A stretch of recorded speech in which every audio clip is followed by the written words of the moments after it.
consent that the ranking member of the full committee manage the balance of my time. Thank you. The gentleman from North Carolina is recognized. Thanks. At this time, I'd like to yield to the ranking member of the Oversight Subcommittee of the Financial Services Committee, gentleman from Kentucky, Andy Barr. The gentleman from Kentucky is recognized. Thank you, Ranking Member McHenry. This legislation, H.R. 1500, the so-called Consumers First Act, neither puts consumers first nor puts in place the reforms that are actually needed to make the CFPB a stronger and more accountable regulatory agency. In reality, this bill is an attempt to politicize consumer protection. It represents my Democrat colleagues' genuine expression of frustration with the current CFPB leadership. But that frustration is misdirected, Mr. Speaker. That frustration really is more about their inability to provide meaningful oversight over this bureau, a bureau that they created themselves in the Dodd-Frank law. I would submit that my Democrats' friends' frustration should not be directed at former acting director Mick Mulvaney or current director Kathy Kraninger.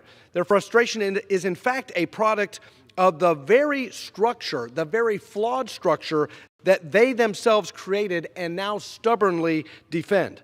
Today's legislation does absolutely nothing to address the fundamental structural flaws of the Consumer Financial Protection Bureau, which could be remedied on a bipartisan basis with simple reforms that my Republican colleagues and I have supported since the Bureau's creation. And I think many of my Democrat friends, now that the leadership has shifted and there's a new administration and new appointees at the leadership, I think they're having regrets about the structure that they originally created. What would be the reforms that we should all together as a body on a bipartisan basis support? A bipartisan commission. Subjecting the Bureau to congressional appropriations, my legislation, the Taking Account of Bureaucrats Spending Act, which would restore the power of the purse over this agency. An independent inspector general, which would hold leadership of either party accountable. So, Mr. Speaker, this is just a messaging bill. It's not a true attempt to legislate. This bill does nothing to actually get at the lack of accountability of this Bureau. And to further make this point, my friend, the chairwoman, talks about the need to add supervisory authority to the Bureau over enforcement and compliance with the Military Lending Act. But the bill doesn't do that. I have a bill that does that. In fact, I offered the bill as an amendment, but on Monday night in the Rules Committee, they made this amendment out of order.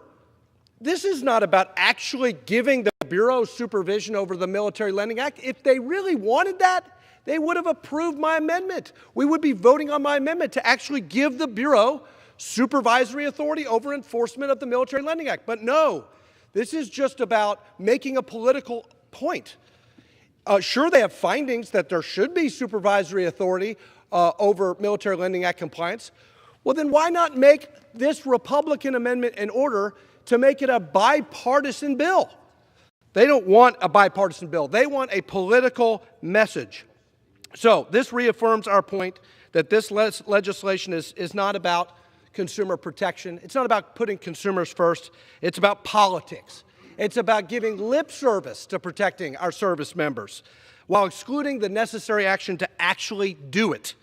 So, look, ladies and gentlemen, I encourage a no vote on this bill.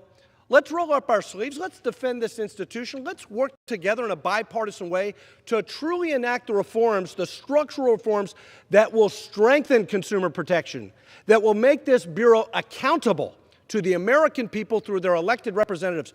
Let's make this a bipartisan commission.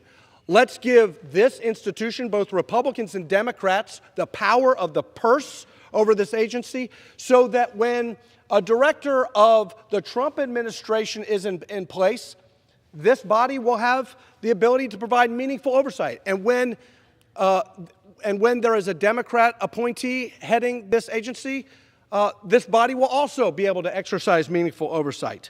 And with that, Mr. Speaker, I urge a no vote. Let's do real reforms. Let's not just make political points. I yield back.